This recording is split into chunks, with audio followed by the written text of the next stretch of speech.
You're listening to an IOE podcast. Powered by UCL Minds.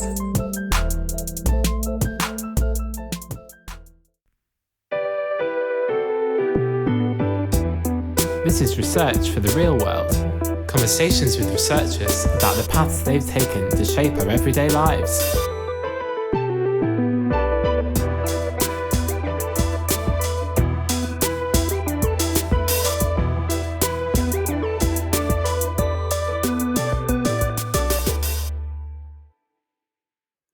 This is Research for the Real World, conversations with researchers about the paths they've taken to help shape everyday lives. Hi, I'm Jo Nicol and I'm a lecturer in science education here at the IOE. And in this season of Research for the Real World, we want to highlight research that examines how we can recruit and retain more teachers. This is because we know that teachers are a key influence on young people and their lives. But currently, teacher shortages are one of the main challenges faced by education systems in many countries, including here in England.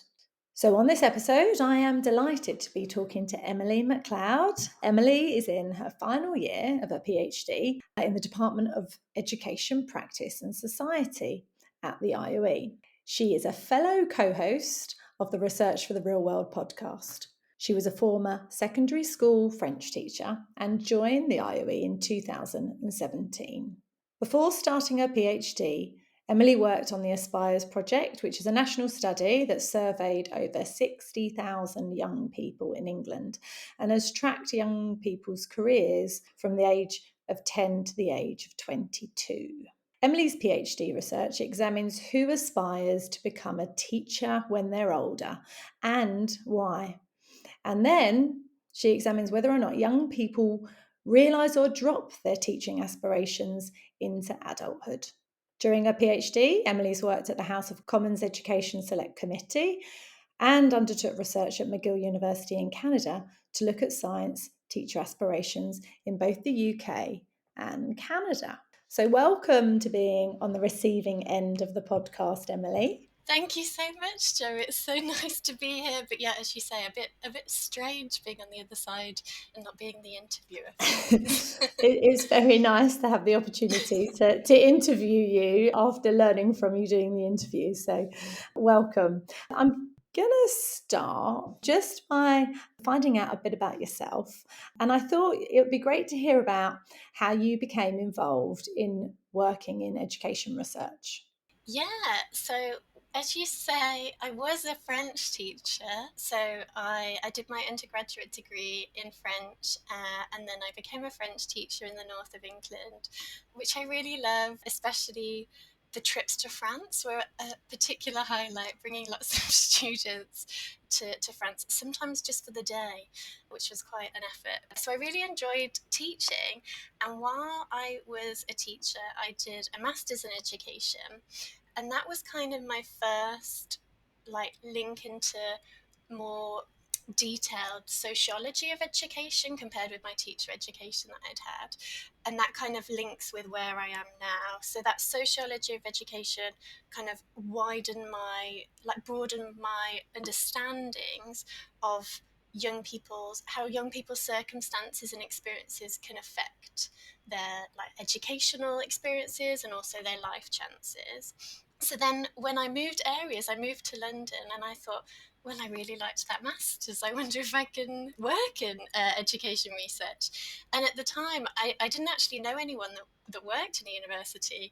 So I imagined going to work for a charity, and I was just searching education research jobs, and I ended up getting a job on the Aspires project, which you mentioned at the start of the interview, which is a really fascinating, huge national project, and it's longitudinal, which means we've tracked young people's career aspirations from the age of 10, and the cohort are now 23, which is so fascinating.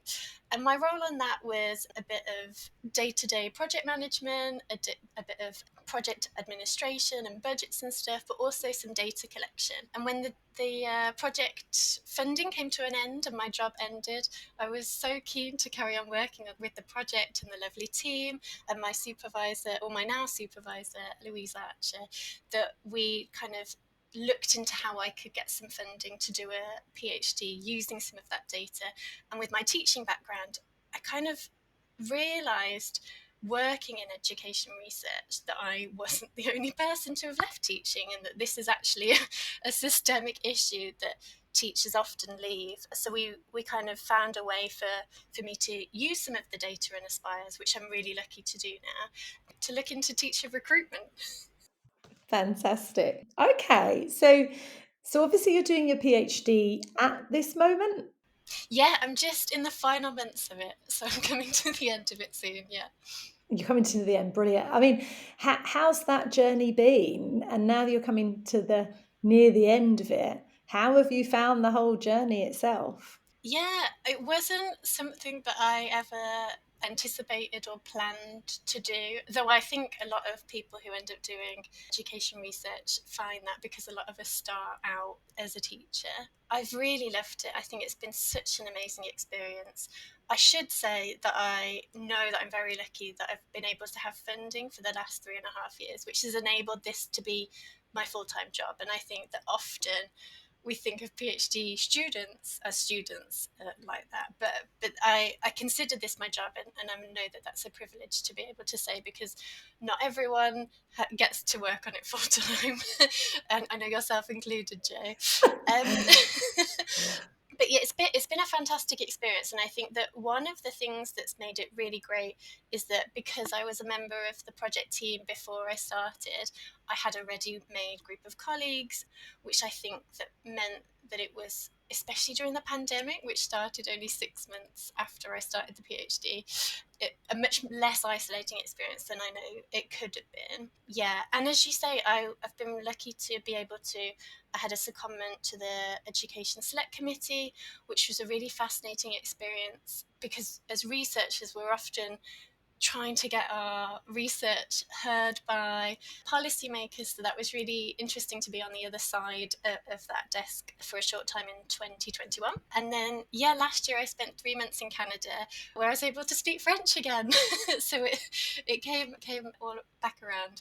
And that was really interesting to kind of work in a new project, work with a different team in a new environment, and bring together what I've learned from Aspires and UCL. And I was at King's College London for a bit as well, to look and see how young people in a different country with different systems, and looking at teachers there and the different ways that people can become a teacher there, to kind of bring it all together.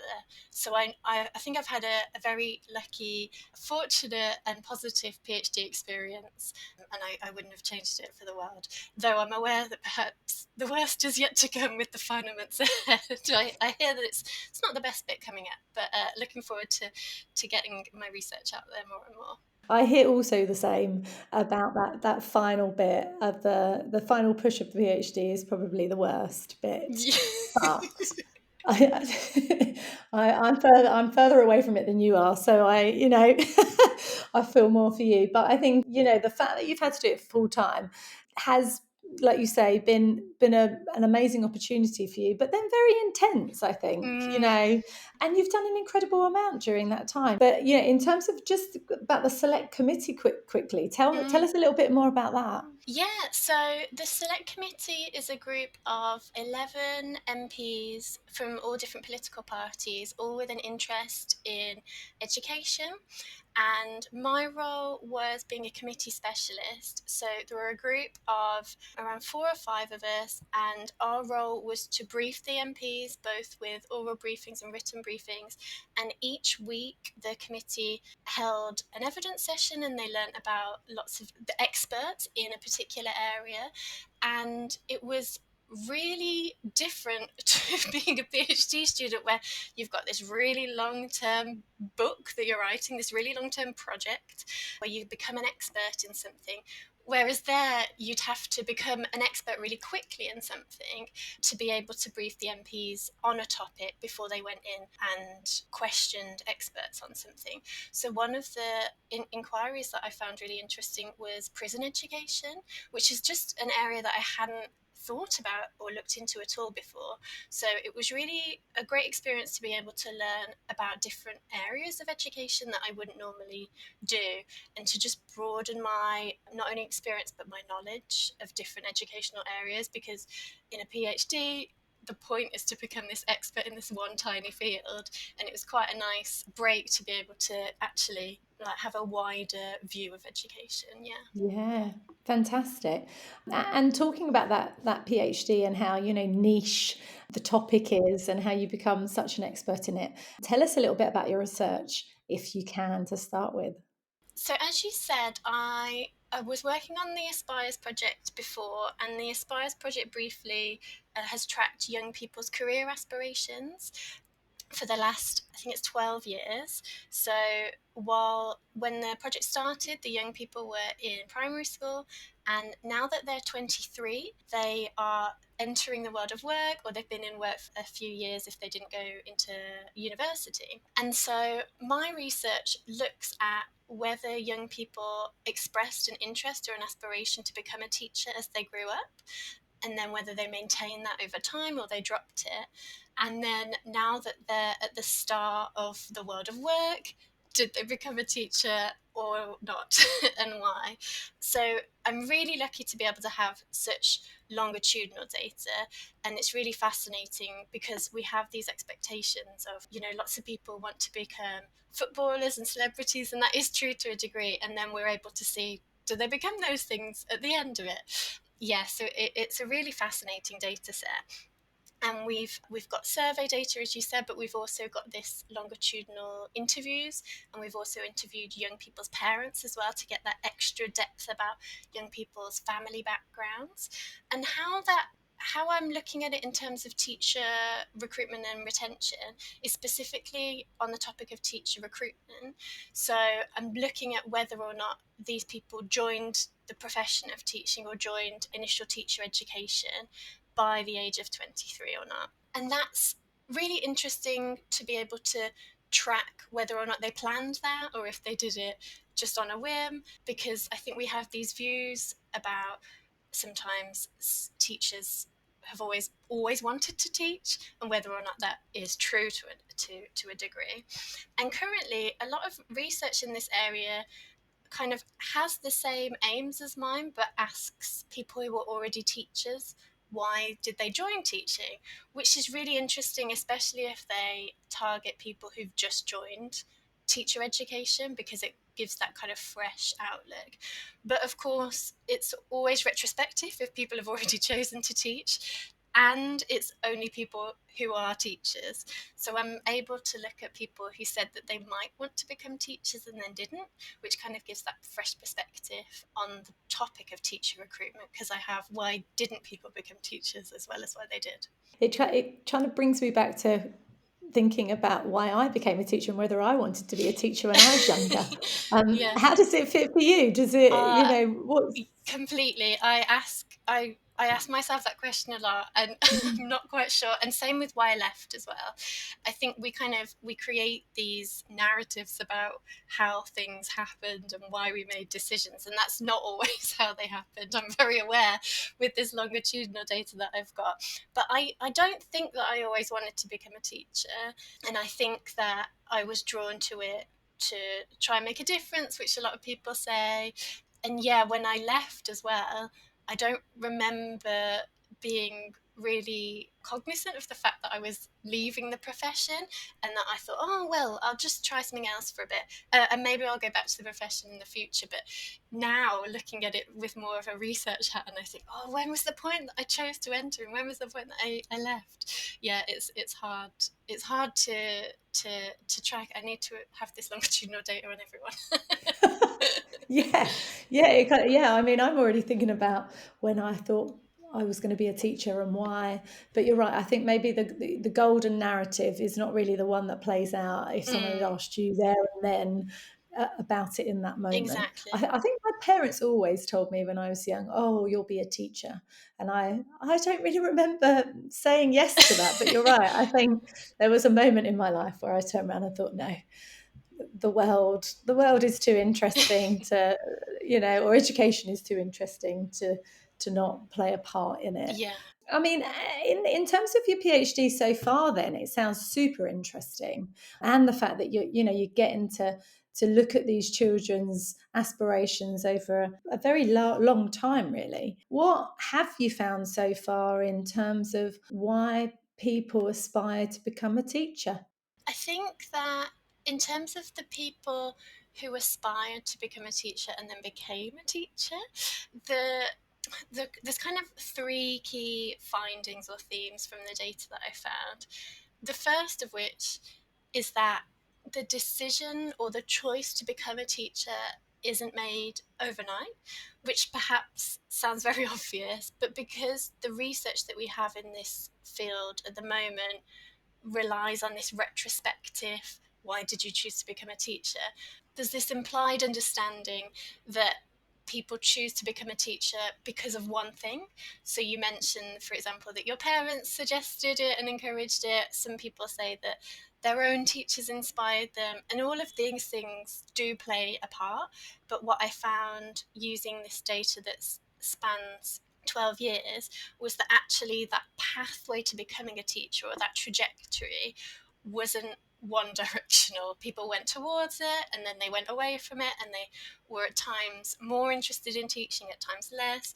And actually all of the young people in my sample who did become a teacher encountered quite some difficulties along the way that they had to navigate. For example, one young person wanted to do a PGCE, or a postgraduate certificate of education, which is the most common route to becoming a teacher. But because she was doing it in the pandemic, the bursary that was available, like that payment that was available to her, changed before she entered teaching, and then she ended up changing her route as a result. So there's lots of different like navigations to becoming a teacher, and I think that viewing it as a decision that's not made overnight can really help us think about teacher recruitment, because I think that we often think like, oh, where can we target people? Where can we recruit them from? And I think that this research shows that there isn't one perfect age. I think university students are probably the most, because they're thinking about all the options available to them, but school students too. But I think that a variety of those options is useful there, because people don't make it at one point in time, even though perhaps we think about it retrospectively like that. We try and like dilute it or dissolve it into one decision. The other thing that really made people both aspire to become a teacher and then seemed really important in why a really important factor in why they became teachers was actually, like you said, this encouragement and support from people, but particularly from other teachers. So either if someone's parents or family members were teachers or had been teachers, or their own teachers supported them, encouraged them, recognised them as a teacher. And again, I think that probably sounds not that surprising, but in terms of this wider context that we're talking in, where we need more teachers, I think there are two quite potentially worrying consequences of that. And the first is that if we're reliant upon teachers, existing teachers, recognizing and supporting and encouraging young people to become teachers, then we really need the current teacher workforce to be happy, to be wanting people to join them, to be thinking it's a great job. As we know, as you hinted at, we've got this retention crisis with the current teacher workforce, and we know that teachers are facing quite heavy workloads. So whether or not that's happening as much as it should is quite an issue potentially. And the second kind of potential issue arising from that finding that people were quite dependent on this encouragement from people within the profession is that who is supported and encouraged to become a teacher was quite varied. So the current teacher workforce, most teachers, definitely not all, but most teachers in England identify as white British, and most people who are teachers in England identify as women. And that kind of creates this social image of a typical teacher as a white woman. And I think that can have an effect on then who is encouraged and supported to become a teacher. Is it always white women? I don't think that's like a hard and fast rule, of course, but my research definitely highlighted this pattern that some people were more obviously supported in becoming a teacher, whereas very similar behaviours, for example, in boys, were recognised as, oh, you'd be a good leader, you'd be a good businessman. And I think that there's something there about, who do we recognise and support as a teacher? The final thing that I found in terms of who became a teacher was actually that for some it was very much a backup choice. So I've got one young person in my sample who wanted to work in media, but that didn't work out. So she decided to work in marketing, but then that didn't work out. So she wanted to be a lecturer, and then that didn't work out. And then she ended up being a teacher. And when I spoke to her while she was in her teacher education, she really loved it and was planning to stay in the profession long term, which is great. She felt like she'd made the right decision. But really interestingly, the way that she kind of spoke about that choice to become a teacher, like I've just hinted at, it was this long-term decision-making process. But she kind of implied that it was always meant to be, and that she'd actually taught her friends and family when she was younger. And we have this like social awareness of teaching. It's often said to be a calling or a vocation, and that does have some consequences, I think, for teacher recruitment if perhaps you don't recognise yourself as having this vocation, or someone doesn't think that you're called to be a teacher. Does that perhaps put people off becoming a teacher? Because myself, having been through teacher education, I would say that teaching isn't a calling, but it's something that you can develop with expertise and training. But perhaps more amongst young people, perhaps amongst people who haven't taught, there is very much this discourse of, or you're destined to be a teacher, or you're meant to be a teacher, you'd make such a great teacher. And it seemed that actually people within teaching were using that a little bit, which does raise some questions about what it means for people who don't feel like that. Yeah, absolutely. If you've not got people telling you'd be good at it, or if you've not got people, that you can identify with and as that are doing it, it's problematic, isn't it? Yeah. And I think that there are ways to kind of improve that, like teaching like experiences and things like that kind of might provide the opportunity for some of those things that are missing. But it doesn't paint a great picture in terms of whether we're going to solve this teacher recruitment crisis. Yeah. And when you say teacher experience, what do you mean by that, Mm. Emily? Do you mean getting them into the classroom? Yeah, so quite a few of the young people that I spoke to, because these were people who had expressed an interest in teaching, quite a lot of them had, for example, worked as a sports coach during the summer, or had done some tutoring whilst they were at university, or had done some babysitting. And some of the research kind of hints at maybe that can help people become teachers. And I've found that it definitely doesn't hurt, because it doesn't make people think, oh, I don't want to be a teacher when they've had experiences like that. But also it doesn't seem to be that kind of tipping point. There are multiple other factors, like I said, about the support from people within the profession and being recognised as someone who might fit in that profession, and other things are sadly going wrong that make people teachers. They were more effective in people, or more impactful upon people's journeys towards teaching. Wow, got you. And when you're thinking about people and their aspirations, and you hinted at there that I'm assuming, is there a larger number of people that want to be teachers when they're younger, and those aspirations change into something else, or is it the other way around? No, it was remarkably consistent, actually. So I'm fortunate with the Aspires data that we've got this large survey data from young people at 6 different ages, between the ages of 10 and 21.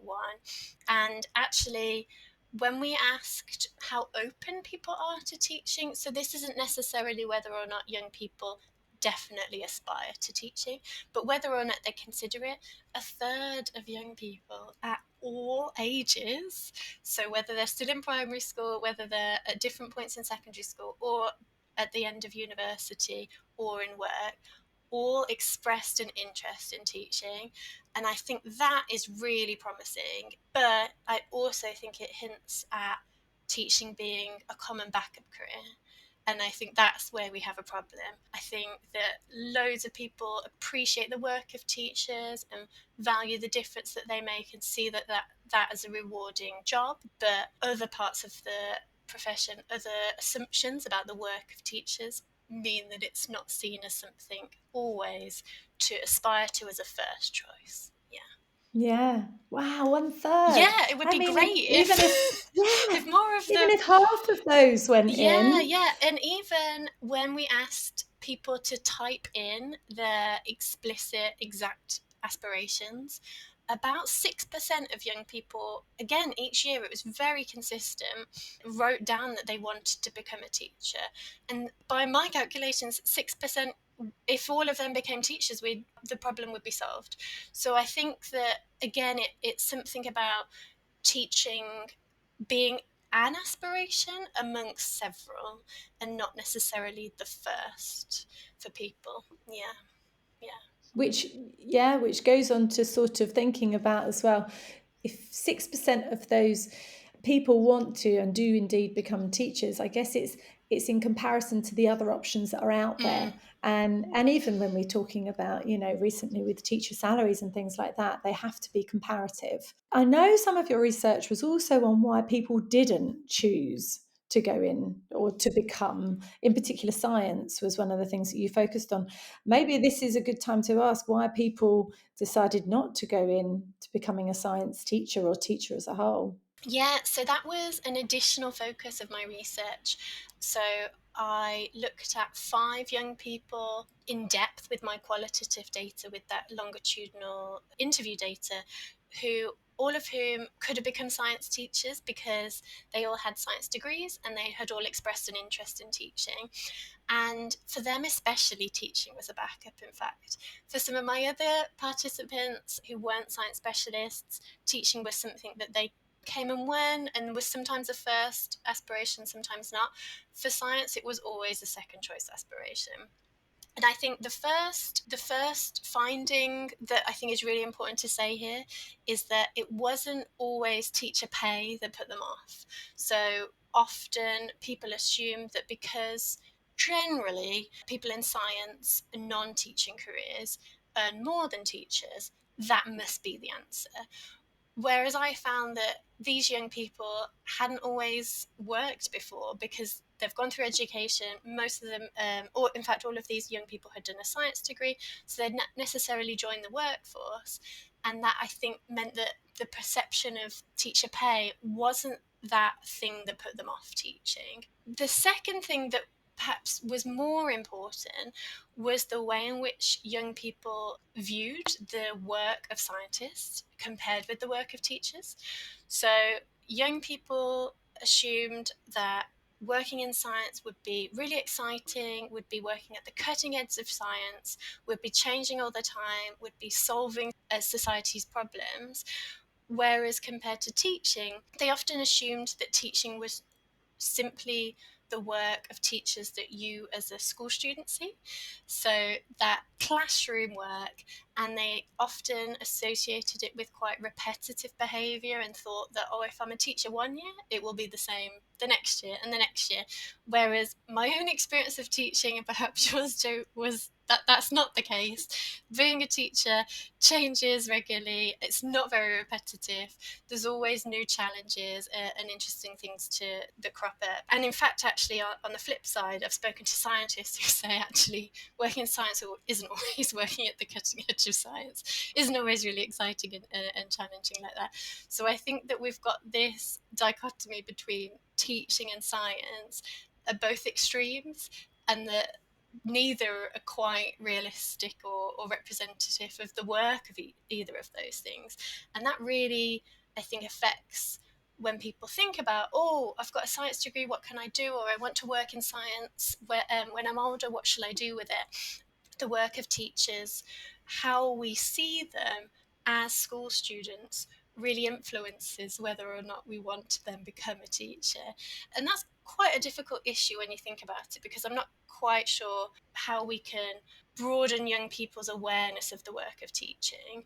It makes me, yeah, I mean, because I used to be a science teacher myself, I mean, it really does make me think about, the enormous amount of work that science teachers into making science, feel accessible, be attractive, making sure that people feel included and that they can do it, and on all of those initiatives. But I've never thought about it in terms of, for myself, I don't belong to that industry. I belong to the teaching profession, I belong to education.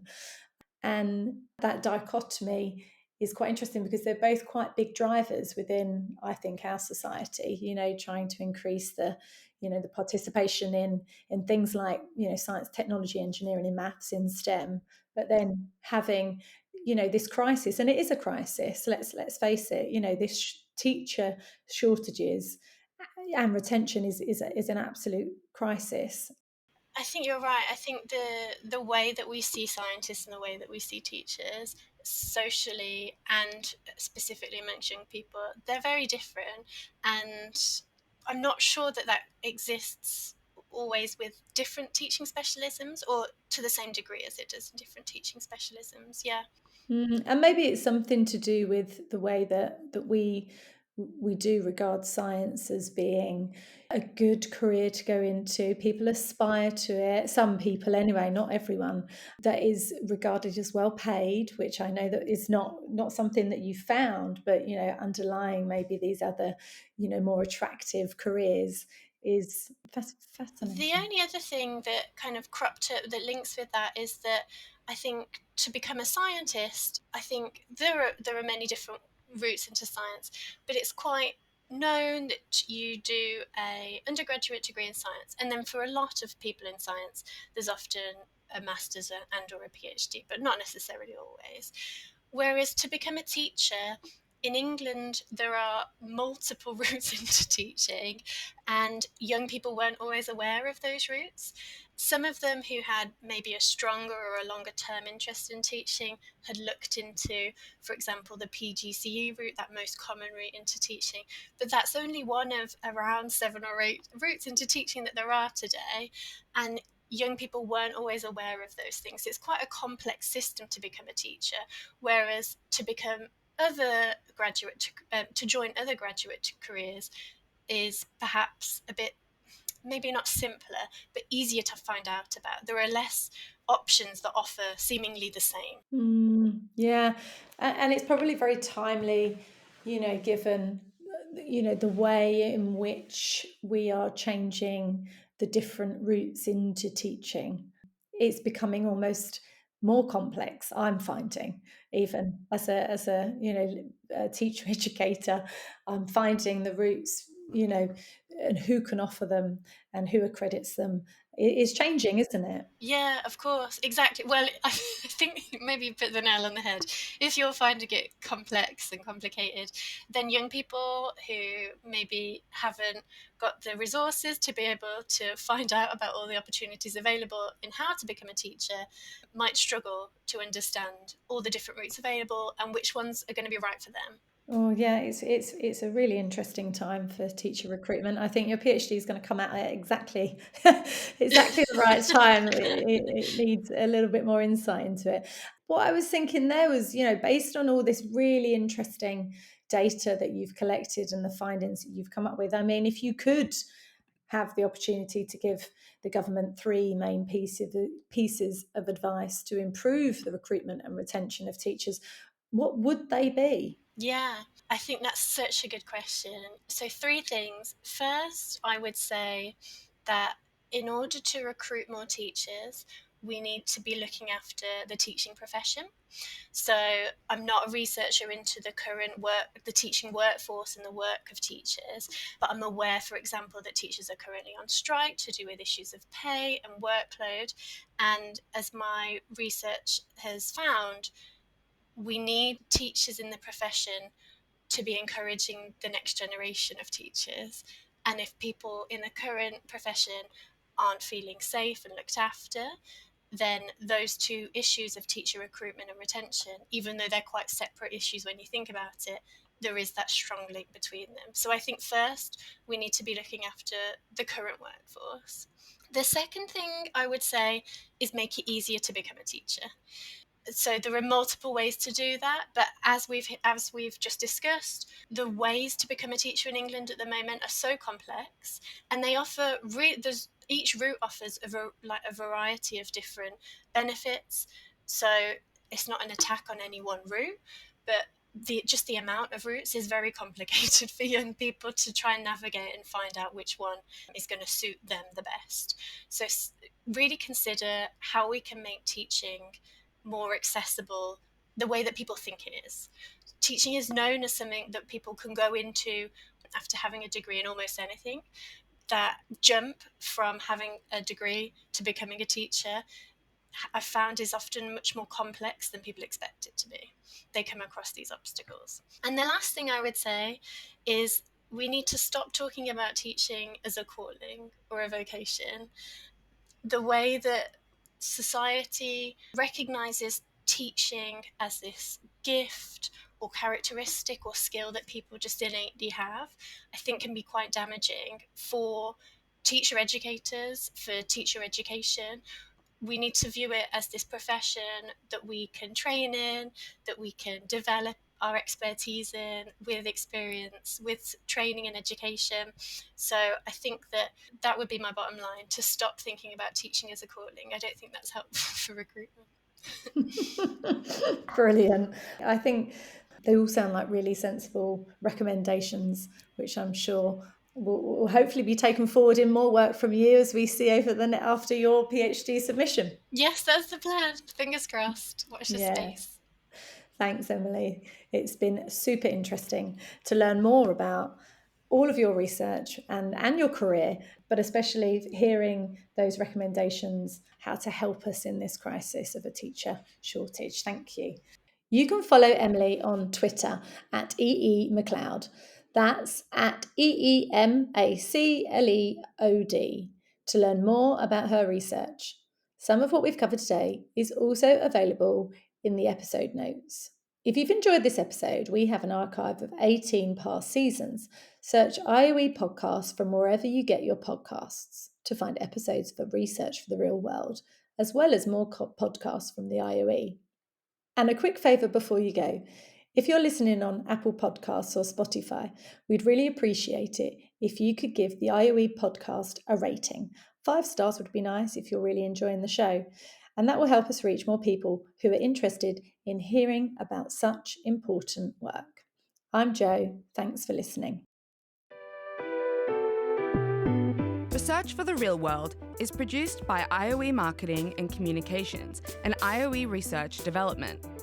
The theme music was created by Rob Cochran. Tatiana Sotero Diaz is the series advisor, Amy Leibowitz is the series producer, and Jason Ilagan is the executive producer of the IOE podcast.